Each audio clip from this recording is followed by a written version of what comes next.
pray. Amen. Amen. That wasn't too bad. That wasn't bad. Mm-hmm. Not your worst prayer. Not my best. So we're ranking and rating prayers now today. I think it's probably a good idea. It helps to ensure that I'm holier than you are. All right. I think that's a healthy way of doing church. So. I've got free tickets to heaven. I mean, when you pick up a job in a church, if you don't know this, you automatically get a couple free tickets to heaven, and that only increases with how efficient and effective your prayers are. So where are your free tickets? Are you storing them or are you sharing them? Obviously, I'm saving them for my children, unless my children turn out to be all right. Then I'm like, oh, I'll give these to somebody else. So if they're good, yeah, no problem. No problem. Yeah. But if they're bad, That's when they need your tickets first. So yeah. But if you're bad, for too long, then you start losing tickets, yeah, right? Yeah, exactly. And if you ever leave without giving a 2 weeks notice, they just automatically no tickets for you. Yep. Go to jail, directly to jail. Do not pass go. You do not pass go. Theology 101. You've heard it here. Yeah. All right, well, very casting good. points. We are glad that you guys are with us today. Interesting staff meeting as I introduce our guest here today, which I'm very excited about, to have Mary King with us today. Woohoo, Mary. Thank you for being here. In our staff meeting today, we had an estrogen overflow, and I was told it's very funny, actually. I was told that our podcast had gotten very, what was the word? Manly? It male-centric? was the man show. The man show. It was the man show. So, thank you for being here. Anytime. We appreciate it. We had to cancel our other guests because it was just so important that we get a lady in here. Yeah. All right. Well, So- thanks to my sisters for stepping up to the plate and they letting everybody put know us that. in our place, that's for sure. So the reason it got so manly is actually because of your husband. He's Yeah. just such a hunk of man. such a hunk of man. It was just too much testosterone. in the Mr. room. King. Yeah. Mr. King. So, Mary, you have been coming to the Point Church for, a while now. Yeah. Yeah. So that's been a great transition from where you were at to here, and we're so glad that you're part of this community of believers, and you do so many things. The thing about Mary King is I've always been impressed with the amount of things that one person Can juggle. and do and lead, and because you are a leader. So It's a lot of plates. yeah. Delegator. That's more so. Yeah, especially when your husband is Tom King and Yeah. you're having to delegate stuff to that guy. Jeez, Ooh. that's a job in and of itself. Agreed. First we led with a compliment about Tom, and now we're dissing him. Yeah, right. No, It's no, okay. no. It bounces. Tom said you guys were the yin and yang. Definitely. Yeah, You don't get much 180 from what we have. Yeah. yeah. I can but it promise works. you that. Yeah. Absolutely. It works great. Absolutely. Yeah. Quite a In most well-oiled moments. machine. Yeah. Most moments. As all good marriages. That's it. As all good marriages. Absolutely. So tell us a little bit about Mary King. We're he said that you're the West Coaster and he was the East Coaster being born. Yep.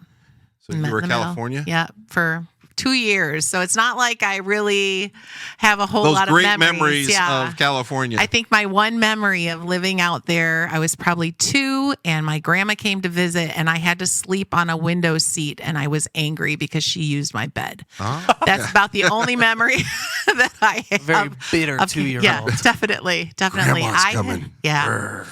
Yeah, that's a relationship, but yeah.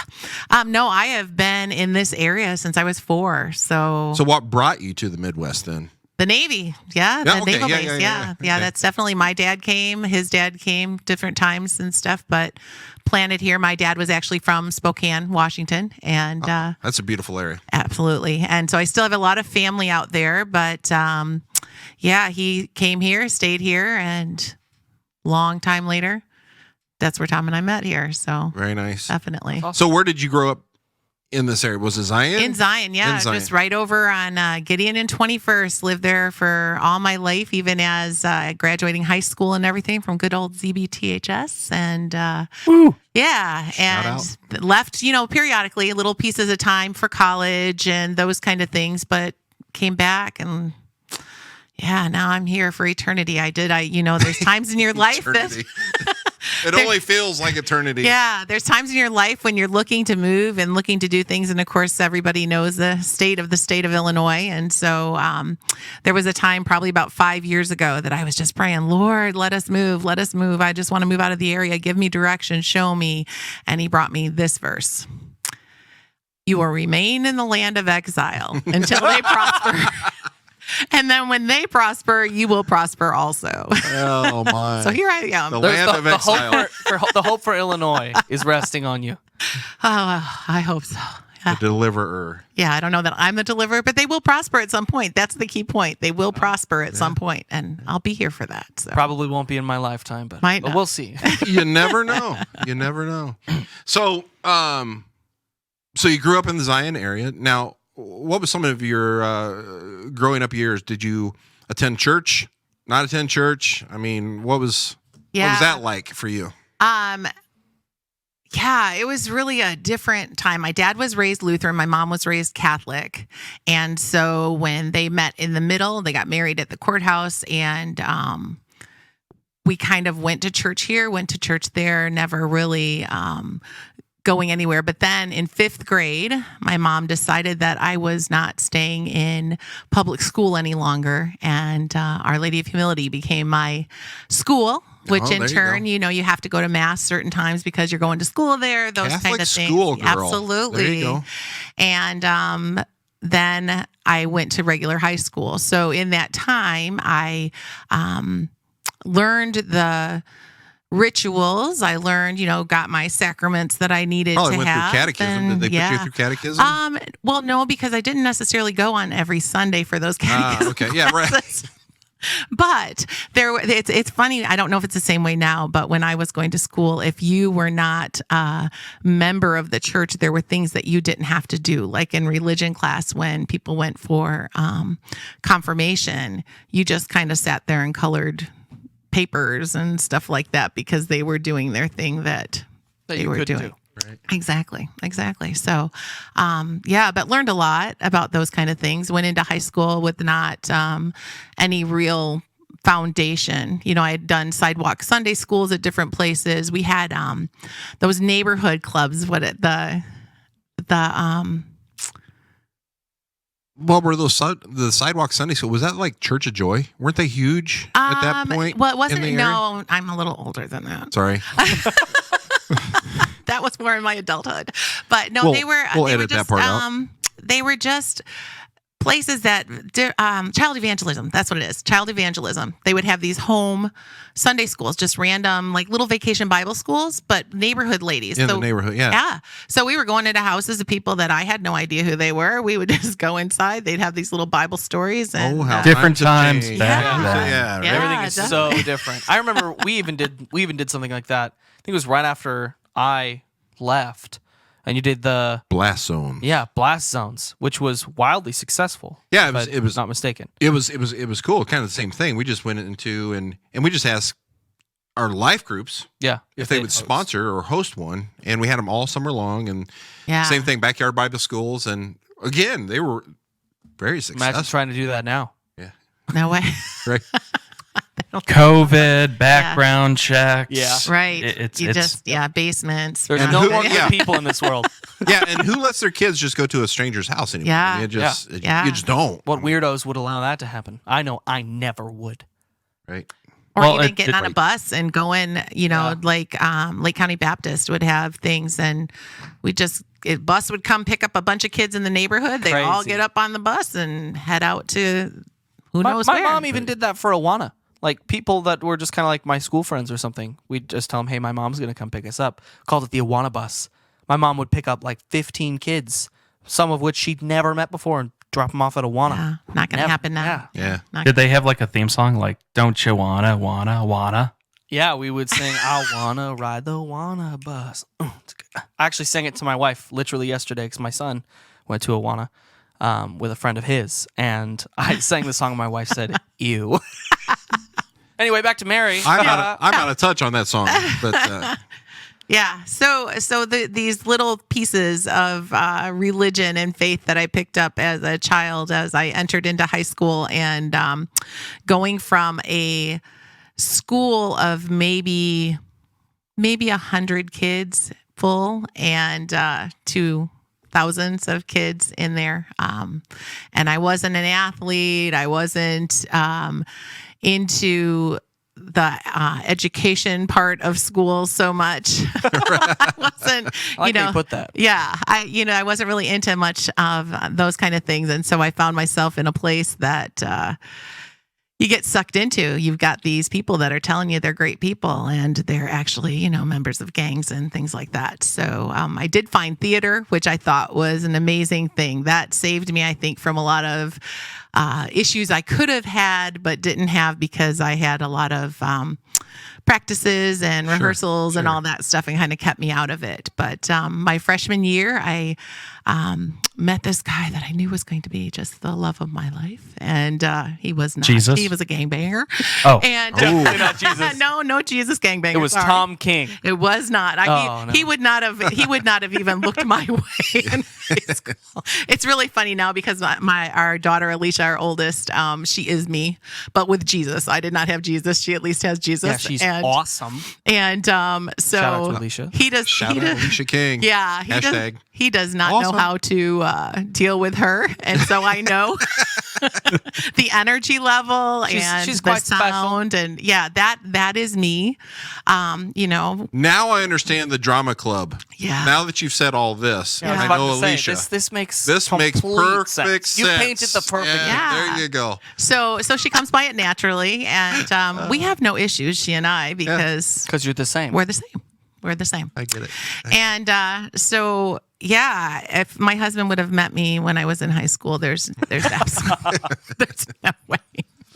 Yeah, God kept me like on the border of everything, dipping into drugs, dipping into sex, dipping into all these things.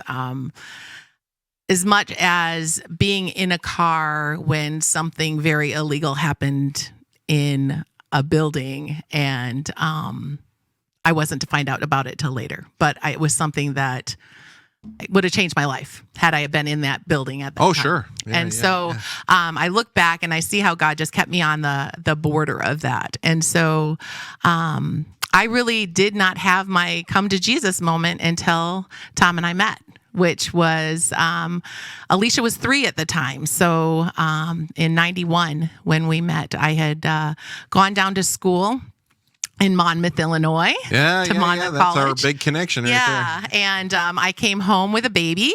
That's what I came home with, Alicia. And so leaving there and coming home, I tried to stay out of this riffraff that I had been in high school. And it just kept coming at me and coming at me and coming at me. And so I moved back down by my college roommate, she was in East Galesburg, which is tiny, tiny little town down by Monmouth. And I moved down there, and she kept joking with me that I was going to find somebody. I was going to come home and find somebody and leave down there because I was down there because I couldn't be up here. And so sure enough, on Halloween, I came home to visit my mom and dad, and Tom, my mom and dad were a part of the Emergency Services and Disaster Agency, or ESDA. ESDA. Yep. They are still very active in the community. Both of my parents had servants' hearts, so I didn't fall far from the tree for that. That's all I've ever known in my life is giving and serving. And so here is Tom. Literally, I was there for a weekend. I was walking from what they used to call the break room or something, I remember it was, into the garage, and he held the door open for me. Oh. Ew. He was still married to his first wife. He had just had his son. Yeah, no, but I mean, so we didn't even barely say a hello, other than my dad saying, "Hey, this is Tom." Da da da. That's it. And those were the only words that were spoken. That was it. There was nothing else there. This is when Tom was a firefighter. Correct. Well, he was an on-call firefighter, paramedic, as well as working with ESDA at that time. Okay, because that was okay. Cool. Yeah. So he wasn't actually fighting Pulling all the fires pieces at that point. together. Yeah. Okay. He was a paramedic at that point. Okay. And paid on call. So I went back down to Monmouth into my little apartment, and I remember having dinner with my college roommate and her cousin and all the little crew that we're with, and she's like, "You met somebody up there, didn't you?" I'm like, no, I didn't meet any up there. I said, well, there was this one guy. He held the door open for me, but he's married. He's got a kid. It's, nothing. So then fast forward about 8 to 10 months, I moved back home. My mom was sick. And so I moved back up here. And lo and behold, Tom is working with my dad in a construction company, building a fence in the backyard of the apartment that I'm going to rent. So, Nice. Yeah. This is where God works on these things, So one day he is building the fence. Alicia and I get home and we talked for gosh, it was hours. It went from daylight to nighttime, just sitting in the yard talking. Finally, Alicia's like, Mom, are we going to have dinner? Right. So after that, he tried to court me, but he was actually dating one of my girlfriends. And in all the mess that I have ever been, I've never cheated on anybody, and I wasn't about to start that. And so I told him, I said, well, you have to break up with her or I want nothing to do with it. Well, about 20 minutes later, he's knocking at my door. That was quick. Done. That was And quick. it was done. And A man of this was principle. Before cell phones, right? Yes. Well, actually, he had one of those bag phones, right. that you have in the car. Yeah, One but of those- this wasn't a text ending. No, it was not. He had gone and done that and showed up at my door. That was fast. It was. And that was in August. So this is where people are always amazed. Okay, so that's August that we just. What year is this still? This is 91? 91. August of 91. The end of August is when that first day that we met. And then it was probably about 2 to 3 weeks after that the ultimatum was put there, for that. And so we're looking at September. So Labor Day weekend was our first official dating day, sharing French fries, working Asda, watching the parade route, making sure we're doing the right thing there. So, then you move to this, and probably right before the beginning of October, I had this apartment that I had been renting. He was living in the duplex. His divorce was final the end of August, so I should go back there. His divorce was final the end of August. So, the end of September, he says, hey, why don't you move in with me? Why pay rent on both places? And I'm like, I don't know. And we had, it was just whatever it was. We knew this was it. We just knew that this relationship was what God intended. Not even that I knew God at that point, but, and so I move in the beginning of October, and of course, his mom and dad shared the duplex with us. His mom was a godly woman. Oh my goodness. This is the house that you live in now? That we live in now. Okay, yes. yeah. Cool house. And so his mom hated me. She course. absolutely hated me because I broke up his marriage. I caused all this trouble, and now I'm living with him. And Some flusy. yeah, she hated me. So she Her baby boy. and he is the baby. Yeah. So Tom's the baby in. he Baby king. is the baby king. Not Yep. BB King, Baby King. Yep, that's Close. him. Oh, confuse Yeah. me. Gotcha. So this is where it all comes right back to my faith walk, because I probably I did everything I could to try to impress his mom and to try to be nice. I learned how to can tomatoes. I learned how to do all kinds of gardening things and Things she enjoyed, I'm yeah. assuming? Oh, yeah, definitely. Making cookies that were recipes from generations and everything. She was always cordial, but never friendly. Yeah. So Almost that's like a ac- business relationship? yeah, very much so. Very much so. So beginning, that was in October, November, we went to go visit my brother, and right before we went to go visit my brother back down in Cameron, Illinois, which is down by Monmouth. Which is where your family is Exactly. Hoo-ah. from. Okay. It's all the same once It's you all get coming south together. past. That's 80. it. It's all the same. That's actually where Southern Illinois is, where my mother-in-law's from. Yeah. Yeah. See, all this togetherness. And so we drove down by the lake with the two kids that we already had, his son and our daughter, Alicia, now in the back of the car. And he proposed to me and gave me my ring so that I had it when we went to go and visit my brother. So we went down there, and that was right before Thanksgiving, came back. up here for Thanksgiving with his family. And the day after Thanksgiving, we went to the courthouse and got married. So met him in August. That got guy moves married the day fast. That guy just. Yeah. He's a quick dude. Yeah. So now I got to get this divorce. I got to get rid of this girlfriend. I got to get married in 3 months. We just painted a very different picture of yeah, Thomas. see, you guys all thought that he's this quiet, peaceable, Yeah, Nope, no, never no. mind. He had his mind set on what he desired. Oh, and I forgot this part, the move-in part. Literally, so it's the end of September. I go to work. And he comes to pick me up from work that day and he goes, "Oh, there's no need for you to go to your apartment. You're all moved into my house." Oh my gosh. Okay, now it gives off really creepy vibes. I'm going to call him Creepy Tom now. Or maybe Is he it's here? just endearing. No. He knew what he wanted and he wasn't taking a chance. Boy. This is a new point of reference for me. Hey, Creepy Tom. I think it's playa. Yeah. Too No, much credit. there is a with the degree from what I know from the show that I always love to watch. There's a degree of it's Jeffrey Dahmer Oh, or Yeah. Dobler, and it's all on the eye of the beholder. So Oh, no. how much one attention Oh they give. my goodness. Tom King. So if it's Wow. unwanted, He was so then close. you're a Jeffrey Hey, Dahmer. babe, but I if didn't you're give that like comparison. Just Let's just put that out there. wow. Oh, so as long as Mary wanted the attention and loved it, I mean, It's all okay then. he was a Dobler. Okay. All right. So we get married, all this fastness, and my mother-in-law now really believes that I broke up this marriage and that it was Absolutely. all my idea. It wasn't his idea. It was all my idea. Even though he moved you in, even though you didn't know. yeah. So now you're living in the same house Mm-hmm. with baby, Mm-hmm. new husband, Mm-hmm. antagonistic mother-in-law. Well, not really antagonistic, but I'm scared to death of her. I Right. mean, yeah. Absolutely. Yeah. Yeah. happy marriage. Yeah. Yeah. Here we are. What was the relationship with? Oh yeah, I mean that's a whole lot. That's a whole lot. That's a whole lot. That's just a whole lot. And my mom and dad are good, but Yeah. they're very busy doing their ESDA things. We never saw a lot of them because they were always out serving.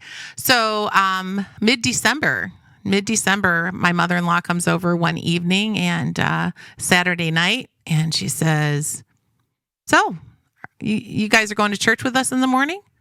I look at my husband. I'm like, Of course we are. "Yeah, we're going to church. We're going to Heck church in the yeah. morning." I just pressed the dress. It's ready to roll. Picked out my Whatever it shoes took. with the buckles.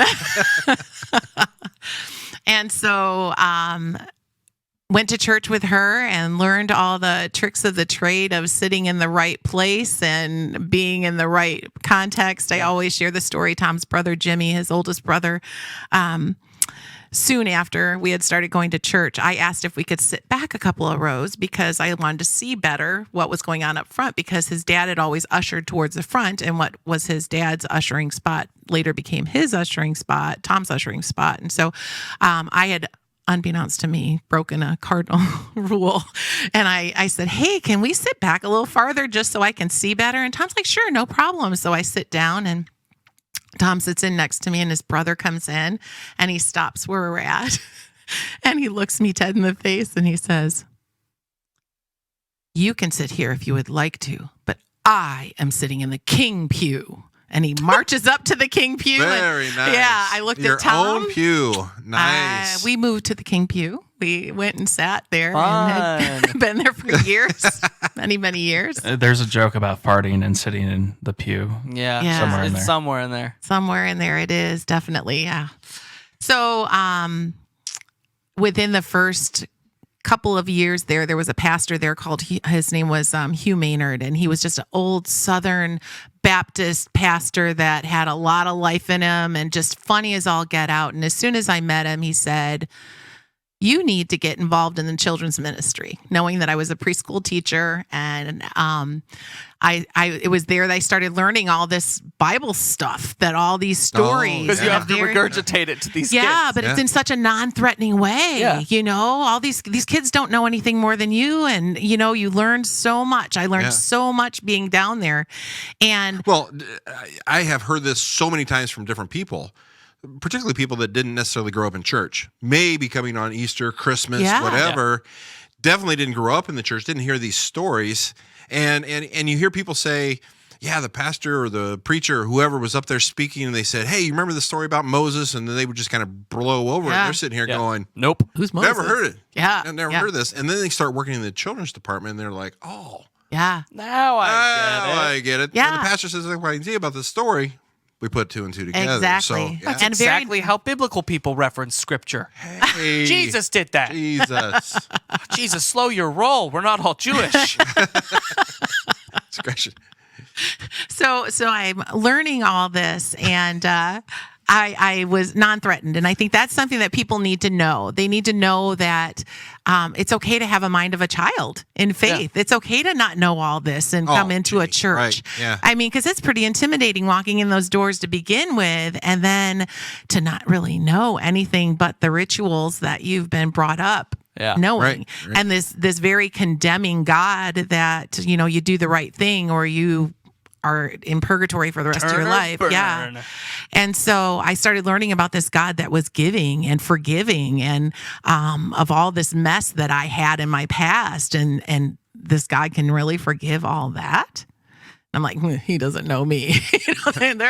No. This may be good for you, but not for me. But Roger Otterson was the general overseer and the pastor at that time. And I don't remember the words of the sermon. I don't remember what it was. I just remember that invitation of him offering for me to live forever in Christ and to have all of this mess of sins that I had lived all my life. You go down the 10 Commandments, I've broke every one. And so you look at that and I'm think, how can God ever forgive me for that? But I found out that he does. He does do that. And so Absolutely. the Sunday that happened, Tom and I went home. I never said a word about it. It was just, something in me all knew these different feelings and stuff. And we go back to church the next day. And as Pastor Otterson's seeing us on the way out, he says, hey, you guys don't talk to each other very much, do you? I'm like, what do you mean you don't talk to each other very much? He said, you need to go home and ask what you guys each had talked to me about this last week.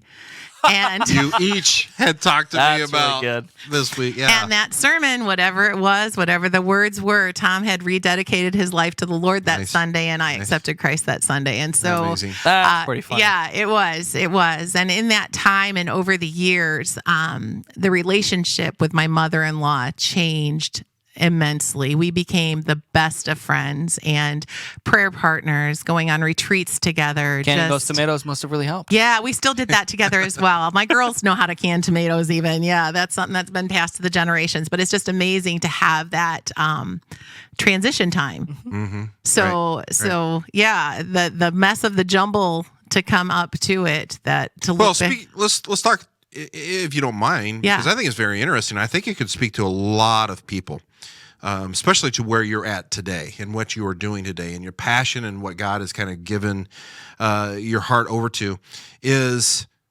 some of the things that you have experienced, pre-Tom, Yeah. those, Yeah. you mentioned freshman year, and then we kind of Right. Skim moved right past it. through a lot of different things, but I think those were some impressionable years. Yeah. But now that you're a With Christian, the riffraff. yeah, that really set the tone for where you're at today. Absolutely. Absolutely. Very much so. My senior year of high school, still with this guy that I met freshman year, never understanding the control that a gang can have on you, even when you're not in it. Because I was never, like I said, God always kept me on the peripheral. Kind of on the fringe. Yeah. So I was never in the gang or, did the secret whatever they do, but I dated a gang member. And so therefore I belonged to him.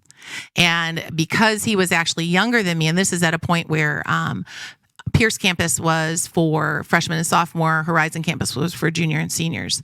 And so my boyfriend at the time was at Pierce campus. I was at Horizon campus. And he had his cronies that watched me if I was walking down the hall with a guy, or whether it be a friend or a girl that I shouldn't be walking with. I took the brunt of that at the point that we were together again. And my senior year, What do you mean by that?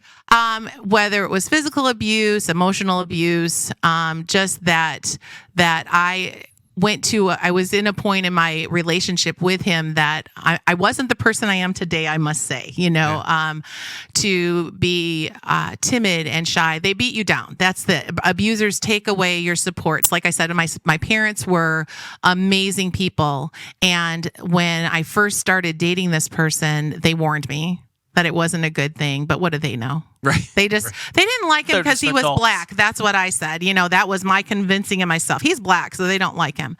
And that wasn't their issue at all. Their issue was what he did with his life. And once they get all of your friends away from you, get all your family away from you, you're in a position where you can only depend on them. And that's when the abuse starts. And so when the abuse starts out as emotional and then it starts out as physical, and I'm not a little person. I've never been a little person, but when your spirit is beat down, you don't fight back. Right. And so back to senior year of high school, I ended up pregnant by him, and I went to Milwaukee and I had an abortion. He rode with me in the car as I drove, skipped school that day. I drove and I drove home. Such a gentleman. Yeah, and he slept in the car next to me. So we get back home and we're in the middle of the Pirates of Penzance. That was the play we were doing at that point. And as I said I was in theater. So I went to practice that night and I sat at practice, and Miss Meyer, one of the tech people there at the school, came and talked to me. And I think she was the only one that knew what had just gone on. And she was just very comforting, not that she could do anything for me, but just very comforting that somebody knew about that. And so that following night was our closing performance. And my boyfriend had called me to say that he was going to give me half the money for the abortion that I'd had. And so I went to go and meet him, and he had me pull off over in a secluded area on the south side of town. And he was talking to me, and it's, a half an hour before I have to be to call time. And we're sitting in the car, and he had not brought me money. He had a gun. And he set it on the dashboard and said, if I can't have you, nobody else will. And so I don't know exactly what happened from there to the moment that I got to the school, but I do know that he was at the school when I got there. So my only knowing is that he had a gun and he's at the school.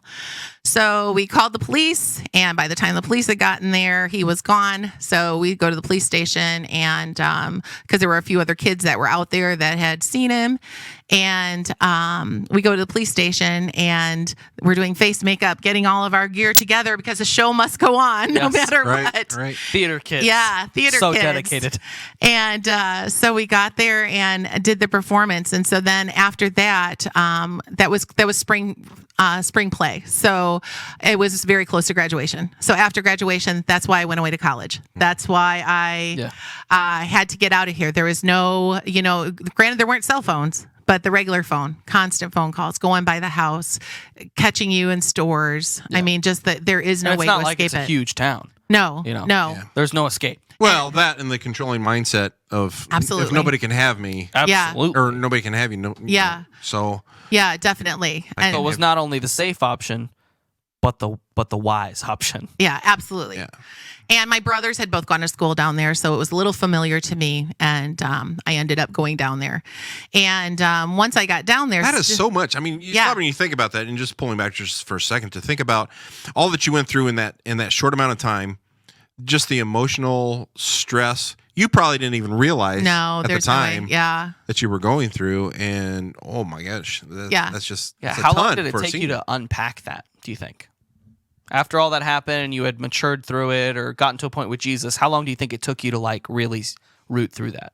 That'll come when I share about how I got here where I am now, because it took that long. It took that long, literally. Yeah. But here's the question that not many people. I mean, how old were you? I was 14 when it started. So when freshman year 14, and I was 18 when I graduated. So yeah, those were the horrific times of my life. And it's the thing is I was not that girl that got into trouble. Yes, I got suspended from school for fighting over a girl that was supposedly with this cheating awful person, And so, yeah, I had those little dips. I had those little dips of trouble where I did things that were not good, shoplifting, smoking pot, trying speed, trying these different things. But like I said, God just kept me on the border of it where I never got addicted to anything. I never got arrested and thrown in jail for the things that I had done. And I think I was just numb the entire time. There was no catching up with me because it just was happening. And this was just the way life was. And I couldn't go to my parents with it because they already had. Well, as you said earlier, when you're in those kind of controlling, abusive relationships, they're stripping all of your other support systems away, but they're also stripping away your emotional support within yourself. Yep. So you're just separating yourself emotionally from all of this stuff, probably. Absolutely. That's happening. Yeah. There was nothing. And that's the one thing that I want to say to people is that it doesn't start out in the horrific state. Mm-hmm. Yeah. Because like I said, this guy's 2 years younger than me. There's no way I'm coming out. Yeah, I came out of a private school, so a little bit sheltered, but I had brothers and we were involved in sports and the community and stuff. So it's not like I lived a real sheltered life, and we didn't grow up in the church. So it's not like I had this shelter around me protecting me, but it didn't start out that way. It started out with the I love you words, that I love you. And my dad was not a verbal person. I knew they loved me, but he wasn't a verbal person. So it was like your first time really taking in those words from a guy. Oh, to sit here today, I can still remember exactly when he said it the first time. I mean, that feeling that I got in my heart was just like, this is the stuff you only see on, you only see it on TV. People don't really say this to you, And that dopamine rush is what, that just, and then you want more of it. Absolutely. Absolutely. And so you're going to do whatever it takes to get those feelings to stay there. And so as that gradual relationship grows, you become dependent on them. Mm-hmm. And so you'll do whatever it takes to stay with them. Because now you have no friends, you have no family, you have no support system whatsoever, and all you have is them. Right. And then they can do whatever they want to get you to do whatever they want you to. So senior year was tough. Yeah. Obviously. Yeah, definitely. It's kind of the pinnacle of that tough point. And so you moved to Monmouth, you started college there, and then what happened there? Well, when I was in college, I was a hot mess. I mean, college, I did not go to college to learn.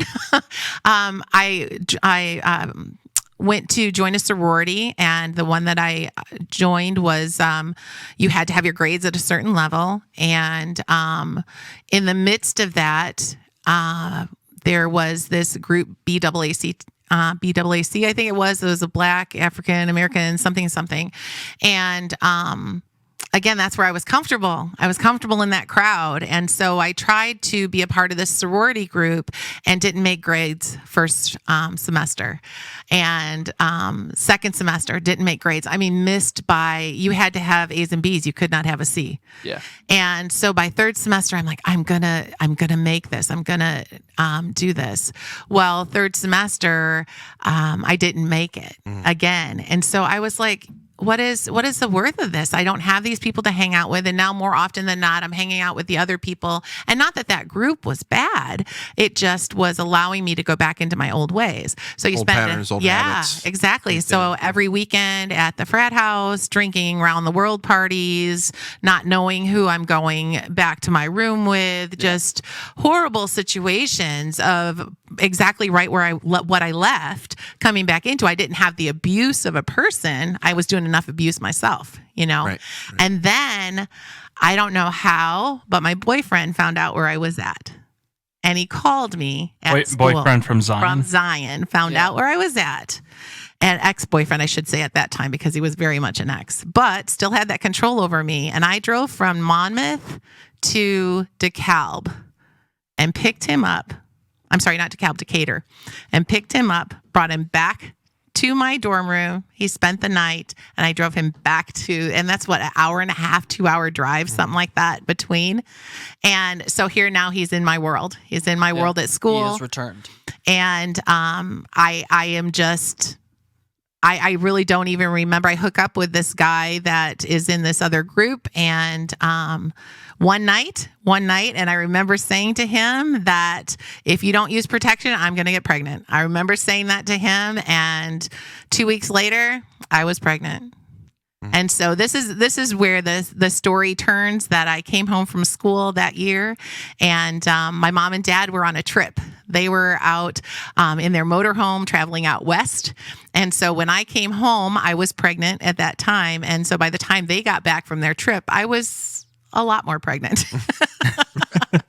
But prior to that, while they were gone, I had come home, and I decided I couldn't have this child because I have no support system. What am I going to tell my parents? Them coming home, and I have this child. So this is my miracle of a story that I just am always. People have to understand where God stands in your life, because I came home from school. My sister really was encouraging me to have the abortion, and she went with me. So again, back up to Milwaukee, same clinic that I had gone to the first time. And my sister's in the waiting room. At least she drove. I didn't have to drive myself. And we get there. I paid, went to the counseling, which consists of you're making the right decision. Yeah. That's basically what the counseling is. You're making the right decision. You may have a little pain afterwards, but everything will be fine. And so I go, and I'm sitting on the table waiting for the doctor to come in. And this voice, like I'm talking to you today, I'm telling you, this voice spoke to me and said, let me back up just a minute. As we're walking into the clinic that day, a woman grabbed my arm and looked me right in the face and said, "God loves you and your baby." I pushed on by, went inside, had my business to take care of. And so I'm sitting on that table, and this voice speaks to me and says, "You've got to get out of here."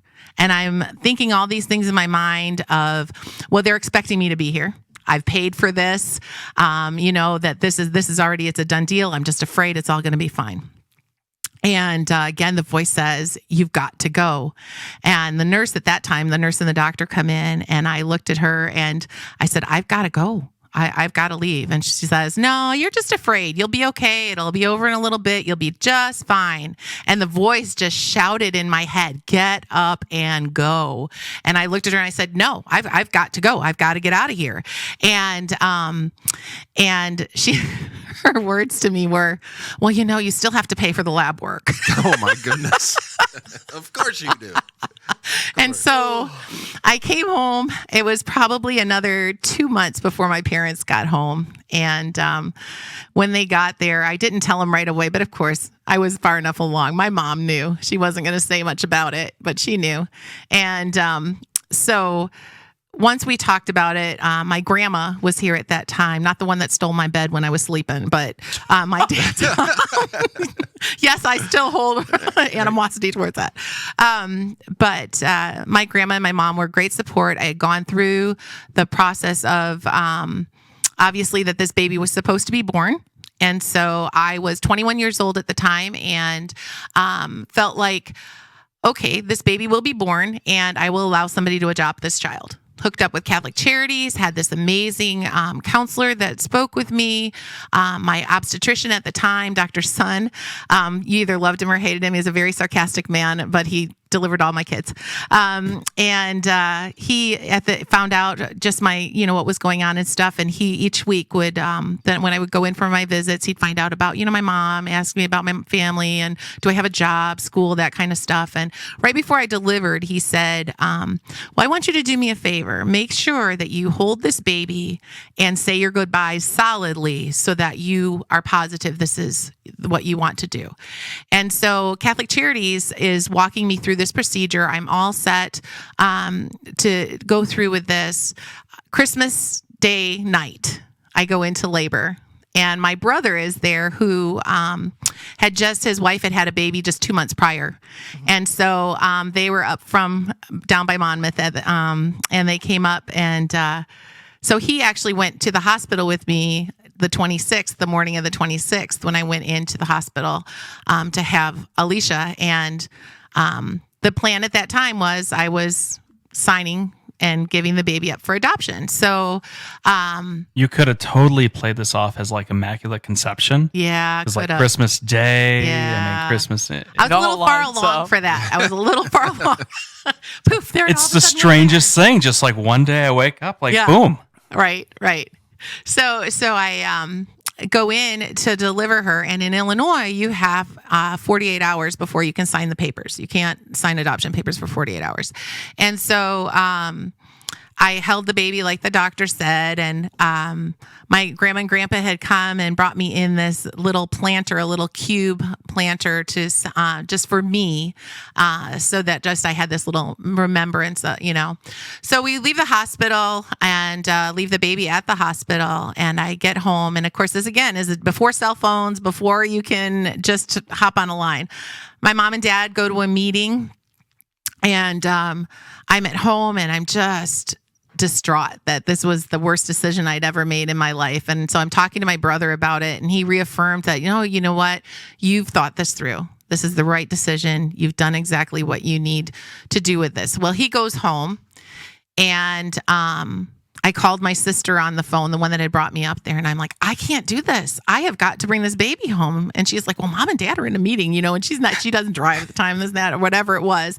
And so I'm calling. They're at the Zion Police Station used to have a room down in the basement that was called the EOC, the Emergency Operating Center, and that's where they had their meetings at. And so I'm calling the police station, trying to get a hold for them to transfer me downstairs, and nobody's answering the phone because they're in this meeting. And so I'm waiting, and my mom and dad finally come home, and I'm like, I've got to go get her. I can't leave her at the hospital.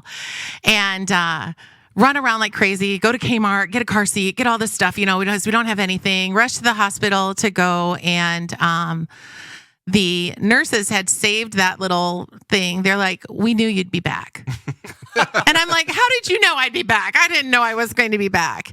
And after I got Alicia home, both my mom and my grandma shared with me that my mom had given a baby up for adoption before she had met my dad early on. And my grandma actually gave up a baby that she had with my grandpa, but they were not married yet. And so she had 8 kids total, but always had missed that 9th child. Wow. So my Cycle mom, breaker. my mom was absolutely fine that she had allowed a child to be adopted and raised us all, and was fine because so seeing both sides of it from a parent, but they never wanted to speak that to me beforehand because they didn't want that to alter my decision. Yeah. They wanted That's my really decision to be mine. So, to see that hereditary where the sins of the father come through, you have to break the cycle. And that's where I'm hoping that my girls will be able to break the cycle in their kids. Yeah. So, that's which speaks to your passions. exactly. And so now you fast forward up. So this is how Alicia Yes, this is where Alicia came about. to be. I don't know if you've Just ever heard that story Makes before, but it's in complete them. sense. She's my Like- miracle girl. Like, wait a second, Tom King isn't black. And that poor girl. This is something too. If I can, any multiracial families, don't try to conform your child to your race. Please do not do that. That's poor. It wouldn't have worked if you Oh tried. my gosh, this poor girl grew up in a blonde-haired, blue-eyed family. I mean, Carly, I'm calling you out, Car. Sorry, calling you out. Carly would tell her, she'd introduce her friends. This is my adopted sister. Because I know you're gonna ask. Exactly. No, it's not your adopted sister. So yeah. So This you gotta. is my adopted sister. I used to say that about my brother. Completely related to me. Yeah, but it definitely had been. We were. It was just her and I. So the question I have is, Yeah. at that point, you're sitting there in this operating room, and you hear the voice. At that point, when did you give credit to God for that? Oh, not too long after. I had no idea what that voice was. Yeah, because I was not a believer at that time. Right, I did right. not know really enough about God to even think about what it was. I had no idea. And the funny thing about it is, it didn't seem strange in the moment. It seemed. It normal. was just this voice that said, "You've got to go. Almost. You've got familiar. to go." Yeah. And and that voice was to come visit me again as I unless there's any more about this part, this comes No, up to. I think this is great because I think that story is probably very familiar to a lot of people that are watching right Agreed. Probably more so than most of us even recognize or know. Yeah. And so I think that was very important to lead up to this point where now you're married to Tom, Mm-hmm. you're starting your family, and at some point, you've given your life to Jesus, and that's starting to make radical changes in your life. Right. And so you and Tom are in wedded bliss. Yes. With a growing family, participating and working in the church, and you're also running a daycare. Actually, preschool. I was at a preschool. Yeah, Preschool. Circle Center for Child Development for 16 years. That was amazing. Well, when we met, I was actually working at Windy Tots. The old day and old people hear this and go Windy Tots. Yeah, because it That started. sounds like a food. It started in I Winthrop was about to Harbor. say that's like something you get at Sonic. Yeah, exactly. Yeah. Tater tots of some Tater form. tots. Now I'm hungry. Yeah. The rainbow and the animals. I'm just getting all these visions now back good. there. It started in Winthrop Harbor in a church, in the Methodist church in Winthrop Harbor. I think the Methodist, the little one down on the road. Yeah. Which is kind of funny because now they're doing that. They're doing daycare again there. Yep. Yeah. So years and years and years. I think 71 started back there. Mm-hmm. But amazing place to work. And then I was able to switch as God just transitioned me as I became a believer.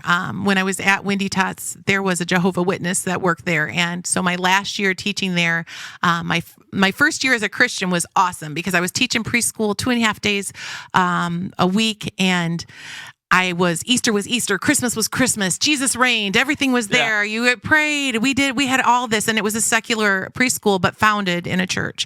And then this Jehovah's Witness came onto staff, and we had to make sure the Easter bunny was included or not do anything at all. And we had to say each time, you don't have to say prayer, but you do have to be quiet.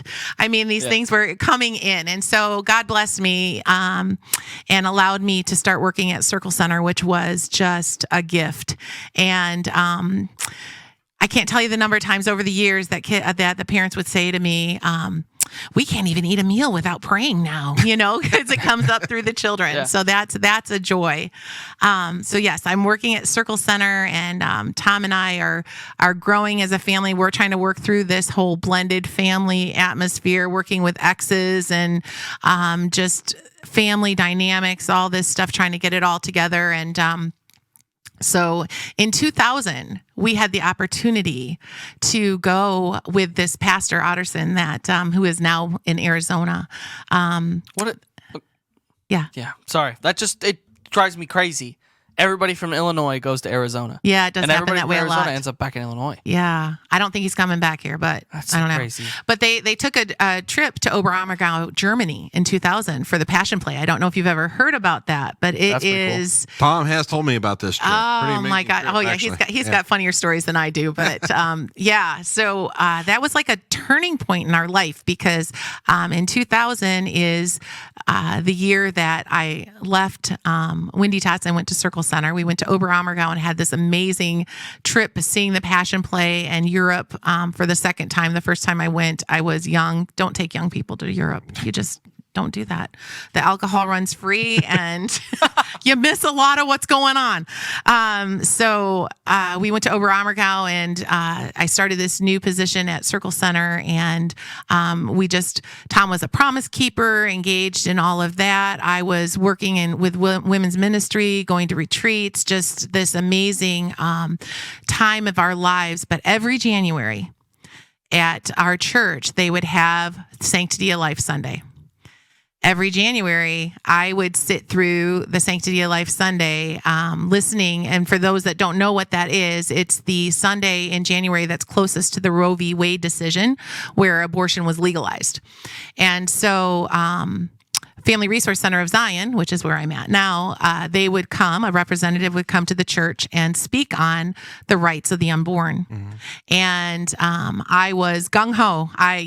This was great. I would sit there justifying all my sin, justifying everything I had been through, and I'd sit there and I would go up to them afterwards and say, oh, I've got a story. You need me. I need to be a part of this place. I need to come and work for you because I've got it all going, And probably 4 or 5 years into it, I sat there on a Sunday and God just convicted my heart that the abortion that I had was sin. I had murdered a life. And in that, I just sat and sobbed, and my husband knew all of it. And that's one thing, all you people out there, when you have your husband, don't hide anything. Tell them all your ugliness, because it helps you. It helps you to be able to heal through it. But I just sat there and sobbed that day. And in that moment, God brought his peace, because he brought his forgiveness in that peace. And total different perspective on it, because I was always justifying. I was, it was the right thing to do. This guy would not have been a good father to this child. I was too young. I mean, you can always justify 10 million different things, but the pain. Rationalization and justification just keeps us from facing a lot of the things and problems and pride and sin and guilt and shame and a lot of the issues from our past. Agreed. Agreed. And Satan uses that. Yeah. Satan uses that to hold it on, because you're never good enough. Right. You're never good enough because you've got your secrets in your closet. It completely inhibits your growth. Agreed. Completely. Agreed. And so after that, I had actually talked to Brenda Benegas, who was the director at the time there. And she told me, she said, well, come by the center and we'll talk. And so it probably took another 2 years before I finally went over to the center and talked to her and became an advocate. And peer advocate meets with women that are experiencing an unplanned pregnancy and are there to talk about options, talk about feelings, talk about different things. And then for those that do choose life, we're there to have parenting classes, learn what is it going to be like to be pregnant. Them. Yeah, to walk through the whole journey with them. Because I think that's a huge piece, and you don't want to gloss over that, the amount of support that is there. Oh, because you hit on something. I mean, when you stop and you think about that, and we can gloss over this, and we could talk just probably on days about the deep impact of what you said a minute ago, because it's hitting me like crazy, is that you said you had justified, rationalized what you had done, and at one point you went, whoa, and you used the word, I murdered my baby. Now think of the depth of pain that comes in that. Yeah. Right? Absolutely. Not only in murder in itself is, but when you talk about that, when you understand it as your child, the depth of pain that is there. But then, and again, we could talk on that for probably hours. Right.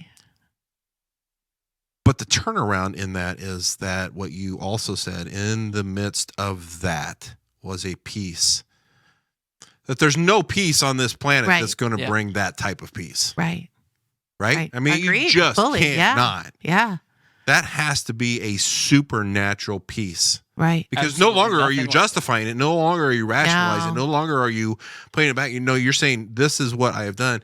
But then God goes, but. Yeah. I love you. I forgive you. I'm here with you, and bringing a peace that you can't manifest on your own. Right. Absolutely. And I think a lot of people, the fear of ever owning our actions, and it's any action. We're talking about abortion here, but it's any action that we can justify and rationalize. Agreed. But which is every action. Which is pretty much every action. To a point where we just don't want to admit, because the pain is going to be severe. Right. And God says, look, just confess it, just admit it, just be there, and I will be there with you to walk through this process. And so I think when we act like God in people's lives, and I'm not saying we are gods, what I'm saying is when we act with that type of compassion to walk alongside of other people, this is exactly what God has called us to do. Absolutely. Yeah. Absolutely. And that's what I want to throw out there of, as we're working with people, that whether you choose life or you choose an abortion, you feel that's what you need to do. When those feelings come, because they will. Yep. When those feelings come, we're there. We're there. 100%. With no judgment. Oh, absolutely. I mean, that's not. the thing about absolutely I love it about this is, no matter what the decision is that you feel is right. Yeah. This group of people are, Mary and her team and her counselors and the people that she works with are just going to walk you through it. Yeah. That's it. That's it. That's it. That's it. There's no quick formula. Everybody's different. Every life is different, but God's the same yesterday, today, and tomorrow. So, that's where it's at. So I jump ahead, but Sorry, I was. That's where my passion, my heart is. So I can jump in there and just stay right there. And God prepared me for that, definitely. But, so I'm in the midst of just beginning to be a peer advocate, and very happy. I'm now director at the preschool, still teaching in the classroom. I made sure when my director had retired and she asked me to take the position that I was able to stay in the classroom. There's nothing like a bunch of 4 and 5 year olds. That's why I'm back in there at the point, because there is nothing about like preschoolers, and they're sponges. They learn so much. And because it was a Christian preschool, we were able to, do whatever you wanted. Yeah. Right. And my kids were memorizing scripture. They're praying out loud. They're, everything. It was amazing. Turn me loose on these kids, Yeah. which they never allow me to do, by the way, here at Because the you're church. much like my husband, and I know how to wind them up. Yep, I and do not send know them how to out. bring Yeah, them back. Yeah, and then They're wonder gone. why are they acting so bad? Yeah, and so Tim was in there again. He brought all the candy in there. Yeah. Yeah, the candy. Why was he wearing a beard? Energy drinks in the bottle again. So I'm living the best life, really. I mean, we are totally engaged in our church, totally engaged in life, totally engaged in reaching out to other people, and having kids. Had our first daughter, our first daughter together, Caitlin, our first daughter together. And I always tell people, the movie Yours, Mine, and Ours. That's what we have, Yours, Mine, and Ours. I had Alicia from before we were married, and he has his son, Thomas, from his first marriage. And then Kate and Carly are ours. And then after I had Caitlin, we suffered a miscarriage at 5 months. Literally, everything was fine. And then went into the doctor, and there was no heartbeat. And so at 5 months, it happened. It was super hard. Memorial Day weekend, the Tuesday after Memorial Day, went into the doctor, just wasn't feeling right. And there was no heartbeat. And so for you moms that have gone through this, the trauma is awful. And because I was where it was so fresh, it had just happened. My doctor, like I said, some people loved him, some people hated him, but he was the smartest man. I just can't even tell you. I'm very grateful for him. He told me, he said, we can go in and take care of this now, but if we do, there's a chance that you'll never be able to conceive again. And I wasn't willing to take that chance. So I carried Tyler, our baby, I carried him from Memorial Day weekend to 4th of July. And talk about hard. Yeah, talk about hard on a absolutely. relationship. That is, Tom and I back and forth. We would just sob because you've got this little glimmer of hope that maybe the heart will start beating again or something. But it was You can't gloss over this one either. No, it was big. This is something you can't gloss over either. Mindy and I went through some of that same experience with losing a baby, and she only had to carry it for 24 hours. Yeah. But I remember those 24 hours were so hard. Yeah. And I was the dad, let alone, so you've got this baby that you care about and you love. Yeah. And I can't imagine that type of time frame of grieving, because it's ongoing grief. Absolutely. There's funerals that we do, and there's ceremonies that we do, and there's processes that we do to walk ourselves through that grieving period. But this is, you got to hang on to it. You just got to keep going. This It's is off the nuts. charts. It's off the charts. And that's they say often that the loss of a child will either make you stronger or break you, and it Because there's definitely nothing like it. Yeah. Right. So it Well, definitely and- made us stronger. Well, and like when a grandparent passes away, or when a mother or a father passes away, you call 911 or Yeah. whatever you do, and then someone comes and takes the body away. But now for a miscarriage, you have so many months of holding on to that deceased. Constant reminder. Yeah. Constant- person. yeah, that's tough. And in that in that timing, then when we get done, it's not like I go through delivery at that, because now the baby's deteriorated, and it's not like I'm going to have where some of these moms have, they're stillborn and they're able to hold the baby, which is a blessing. I went in for a DNC. So basically I went in for an abortion and, which is just a fresh reminder. Yeah. Of everything. Yeah. So Satan used that big time, even though I was healed. God had forgiven me, but Satan brought it right back to me that this is what you did. And now you're choosing to do this, so there's a lot of mind games that go on in all of that. Right. And so ushers in guilt from the past. I mean, Yeah. Satan is the great deceiver with that and reminder of our past, and Very unoriginal. very unoriginal. Very unoriginal. Get And- better content, Satan. Yeah. But he ushers in the guilt from the past. And it works. And it works. absolutely. Yeah. Absolutely. Or we can allow it to work. We can allow it to work, because I was going to say it doesn't work anymore. There's not an we ounce can of it allow there. it to work. Absolutely, there's not an ounce of it there. And so we had this miscarriage, and definitely convicted me that I needed to do something, just impactful for my life, to give my life value again. And so I started in, I think it was 2014. See, all this transitioning stuff happened all at one time. So 2014 is when we started coming to the point just sporadically to come watch Alicia on stage and things as that. 2014 is when I started volunteering at FRC, and just all these changes were happening. And Big transitional year. yeah, it was. And then going forward, we part of the training at Family Resource Center is if you have had an abortion, before you're able to meet with the clients for option counseling, you have to go through a study that's called Forgiven and Set Free. And it talks about where God was in the moment that you had your abortion. Why are you looking for this now? What is it? Where is God in your moments that you are now? And then your future that God has intended for you, and that we all have a future that God intends for us. And so you truly are taught how you are forgiven and set free. And so I went through that again, already being healed from the trauma of the abortion where God forgave me, but then having this re-stir again, and so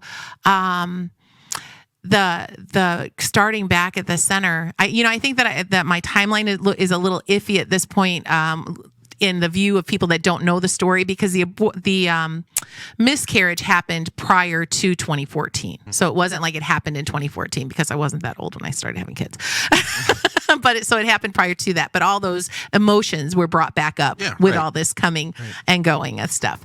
And so in that, as I did that study again, it just reconfirmed my conviction of people need to know that there's help out there. People need to know that there's help out there if you're facing an unplanned pregnancy, if you are facing abuse, if you're facing just uncertain circumstances. That's the one thing. I think that's the number one thing that we would probably, and I don't know if pushback is the right word, but definitely question on, particularly in our society today, is we're taking a stance right now on life. We've kind of established that around this table today. Yeah. We take a stand on life, but man, I will tell you, there's circumstances out there, and better than I, where people don't feel like there's any other choice, than Agreed. to go through with an abortion process or whatever.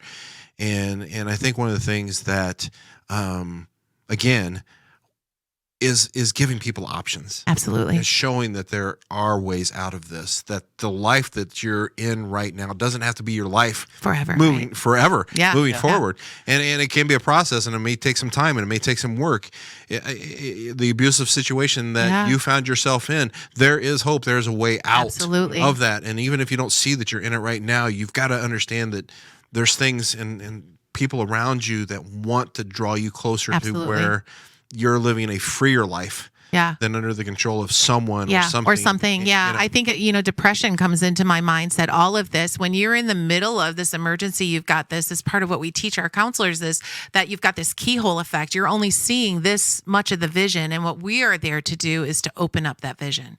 We're not solving anything. We're just letting you look at You do Giving have you a lots of clearer choices. picture. Yeah. Yeah. Of everything that's around your circle of vision. Because no one can deny that there's situations in life that seem hopeless. Right. That look from every way that you look at this, that you're looking at this issue of life, it seems hopeless. Right. There's only one way to respond.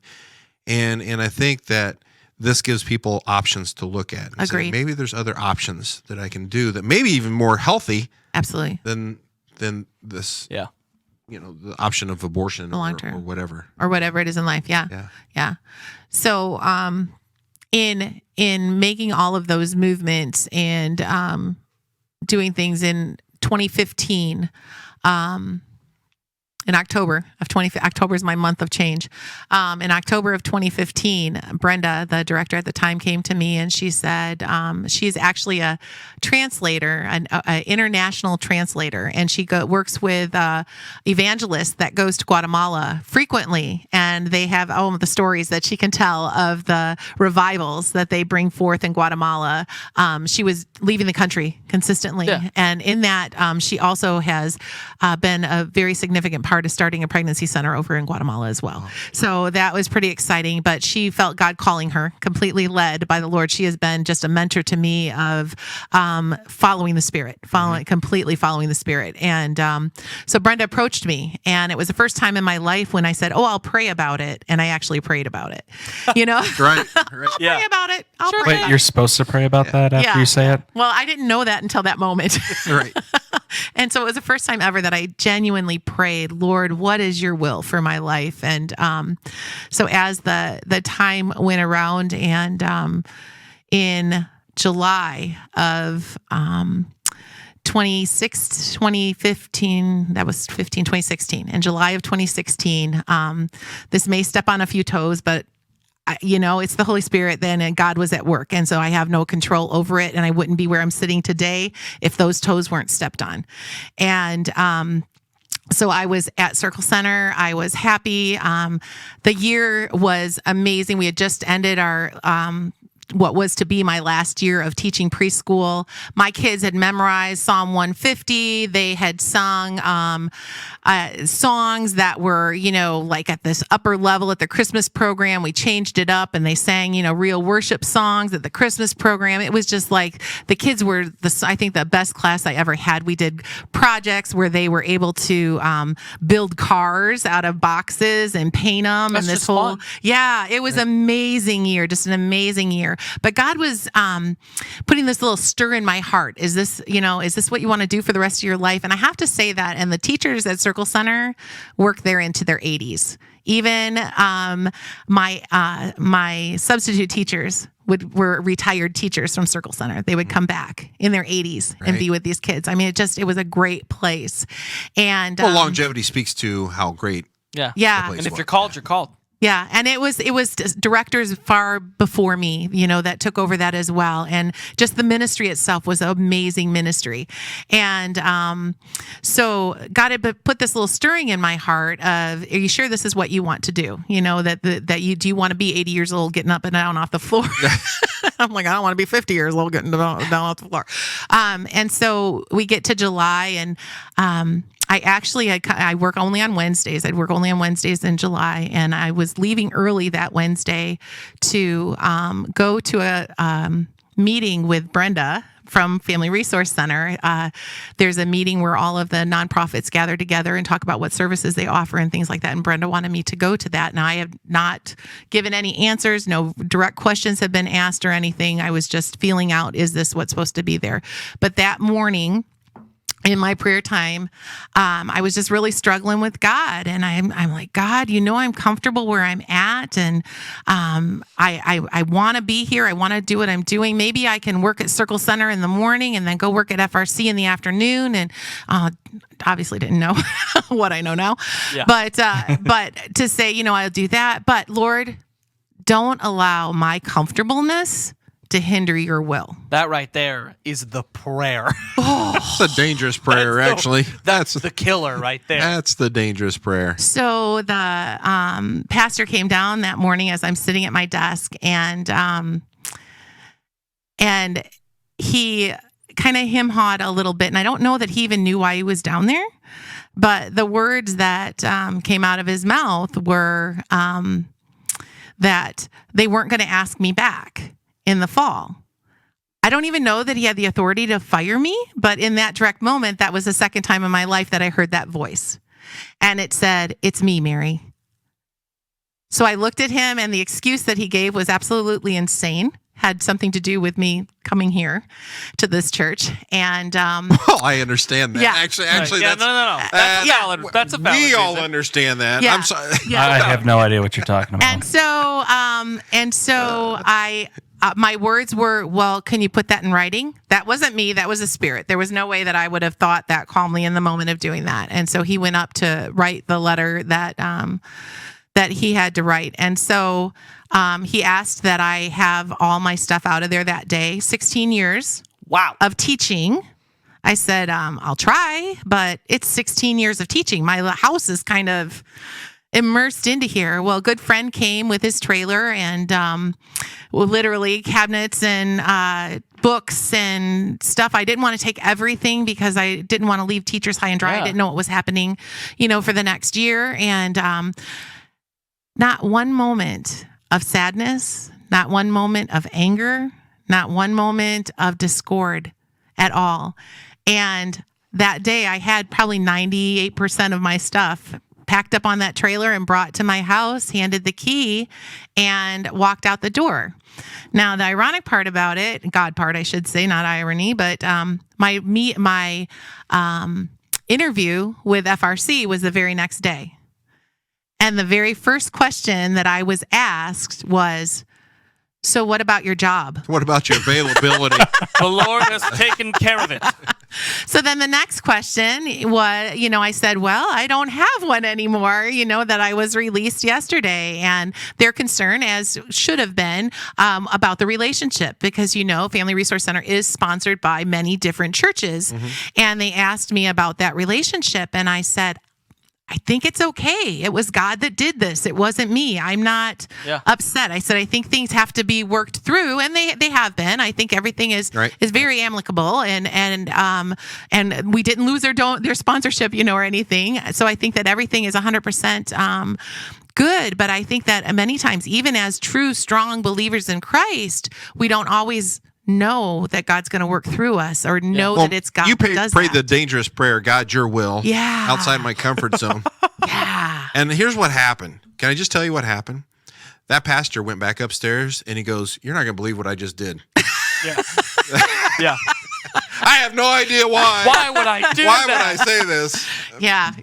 I mean, And then God's like, "Watch this." yeah. This is going to be hilarious. Yeah. So in that time, I lost my job. I changed to a new job. Tom was outsourced and was losing his job. And that's something that I told him when he was on last week. I said, "But you didn't share the big part." And he's like, "What do you mean you didn't share the big part?" I said, "Babe, when he was outsourced, he filed for disability because what they were requiring of him in his position that he was a manager of the kitchen. And so he was doing all the paperwork, the hiring, the firing, the ordering, all of that kind of stuff from his desk. Yeah. And this new company was coming in and they wanted him on his feet. They wanted him cooking. They wanted to be able to let all these other people go and have this head chef be the head chef. And there was no way physically that he could do that job. Right. And so as he was planning for his retirement, we just began to pray fervently.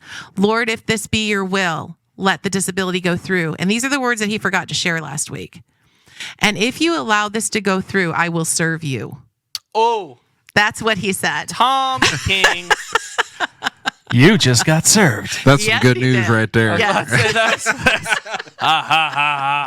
That's the Lord laughing. So with his That's disability, some good news. we didn't even have to try twice. Literally, his disability went in a month. He had it. He never had a break in pay or anything.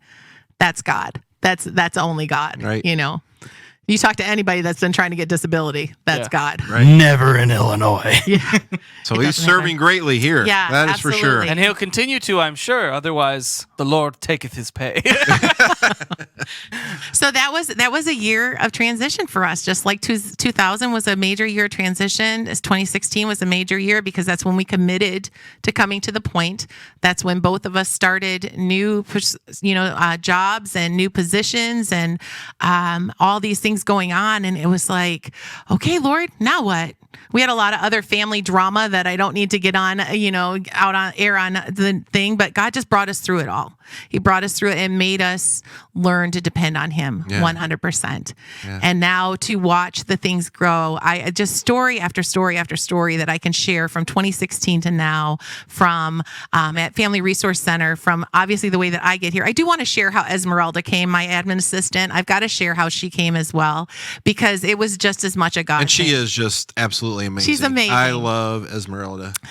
The bottom line was I told them for me to accept the job, they had to hire her because she was bilingual. I can see why. Yeah. I can see why. Yeah. And so I had to share this because I've not yet agreed. Well, I had agreed to take on the director's position at FRC, but I hadn't officially started yet. And Brenda was in Guatemala. She was taking a trip to Guatemala, as she did. And so the board president calls me up at FRC and says, "Hey, I've got somebody coming in for the admin position. I want you to interview her, give her an application and interview her." I said, "I don't even have the job. I'm not even employed right now. What are you talking about?" And he's like, "Well, you're the one that's going to be working with her. So I want you to interview her." I had not met her before. This is not something that we ever even knew each other. So I'm at the center by myself. And at this point, we're at the old high school up on the second floor. Yeah. And it's this huge office building. I'm in there by myself and the doorbell rings. A client comes in for material assistance. So I'm helping her do the material assistance. The phone rings. I've got her sitting there and then the doorbell rings. And so I put the person on hold on the phone and I go and get the door and it's Esmeralda at that point, but I don't even know who she is at that point. So I have her come in and I told her just a minute, went back, finished the phone call. And then while I'm on the phone, the doorbell rings again. And Esmeralda looks at me and she says, "Do you want me to get this?" And I said, "Sure." So she gets to the door and I'm finishing up my phone call. And lo and behold, it's a Spanish speaking person. Oh, this is great. So Esmeralda, My moment to shine. That's it. Right. I get off the phone and I'm talking to her and she's talking to the Spanish person and I'm finishing up this other thing, and so everybody leaves and it's just her and I. And she says to me that her pastor's friend had told her to come and get an application. And that was the moment that I realized that she was the person I was supposed to be getting this application for. Well, I don't even know where the applications are. I don't know. So I'm going on the computer trying to find everything. And we hit it off in that moment.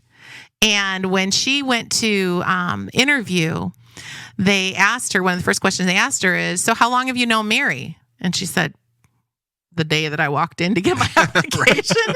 And they were very shocked for it. But it was, again, a divine appointment. She had just been outsourced at her job. She was looking for a temporary part-time position now, 6 years later. Nice. When you go into a place. Nice temporary. Yeah. When you go into a place and both the director and the admin person are gone, for one of her first questions is, why? Right. Why? Right. But it was God on the move. God was just moving things and making things happen. Completely. And quickly. Very quickly. And so I thought it was smart of Esmeralda to have that person on her tail, though. Yeah. She only had to pay him like $25. It was No it was English. Brilliant. I never thought of that. No I'm gonna have to English. tell her that. Remember? Brilliant. I'm going to have to harass her about that tomorrow. I never thought about that.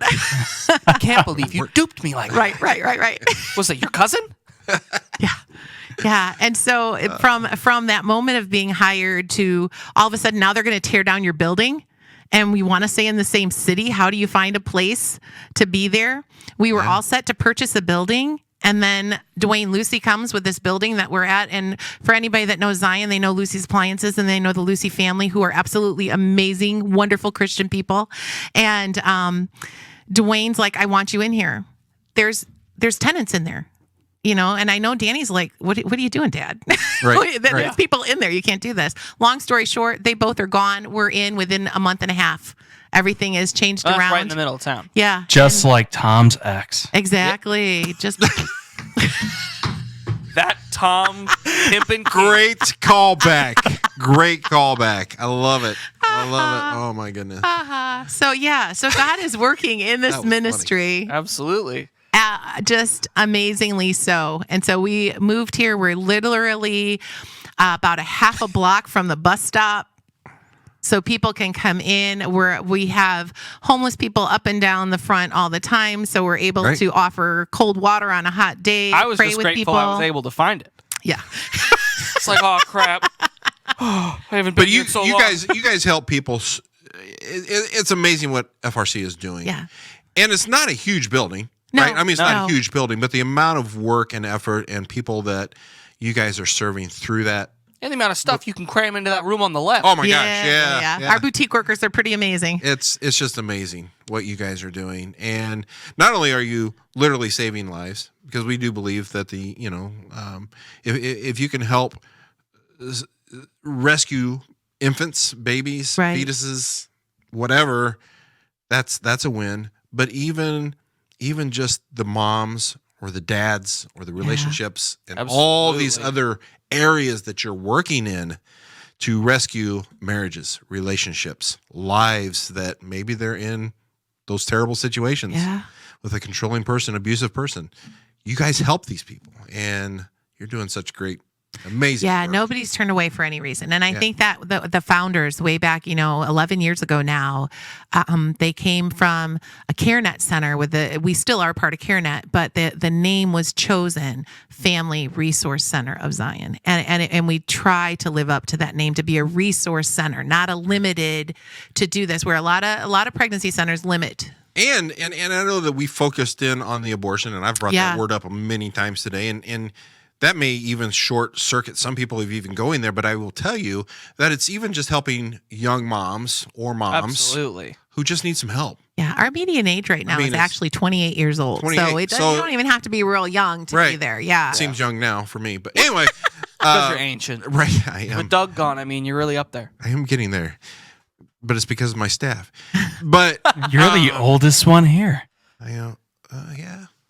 Anyway, so I don't think so. the point It's me, guys. the point is that you help a lot of moms And dads. and dads. That's a big Yeah, Yeah, I'm about it's to say, a- hey, And I got dads. some help. And dads. Yeah, and dads. So my point is, anybody can go, Yeah, absolutely. especially if you're feeling tough and rough and like Yeah, you and don't know dads where to don't turn. feel shy to go because it transformed how I parented. It was awesome, and Tom was there, and there for me. Yeah, Tom is and one it of our was male advocates, so definitely. Definitely, just you know what, go just to meet him. That way you can ask him, what is up with you and the switching girlfriends? Yeah, Now you have inside track on. stud muffin. So FRC, you're doing amazing work. I appreciate you and all of your staff. You've got a lot of volunteer staff. Yeah, we've got over 30 volunteers. Yeah. Literally, the only paid staff is Esmeralda and myself. Everybody else volunteers, from our nurses to our doctors to our peer advocates, our boutique workers, those that come for. Amazing. Yeah, it's just unheard of. It's unheard of. Yeah. Heart for the people, and that's what people are And there for. that is something I was neglecting to say is that there are some very professional people even there. Absolutely. You've got people who have experienced life, and those are immeasurable how much experience that they can give and advice that they can give. But there's also the professional people that are working with you Absolutely. to help in those circumstances. Yeah. And it's amazing what God has brought together. Yeah. It really Yeah. is. We So- sit in awe every day of what it is, and that's and if we can't help you within our center, we've got the connections with the townships, gee, so, yeah. to Yeah. guide you and direct you. I can't tell you the number of people that call for the health department, and we've got their number on a sticky because we get so many people that call for the health department. It's a resource hub Absolutely. for so many great resources there to help people. Yeah. Family resource. Hey, Go imagine that. figure. So we have this event. I want to dovetail a little bit because Absolutely. Oh, that was funny. I think Dovetail. See, That's pretty funny. anyway, I didn't even see that. Yeah, I was like, I said that and you did that, and I'm like, he had no idea that was there. No, it didn't. It was an eagle.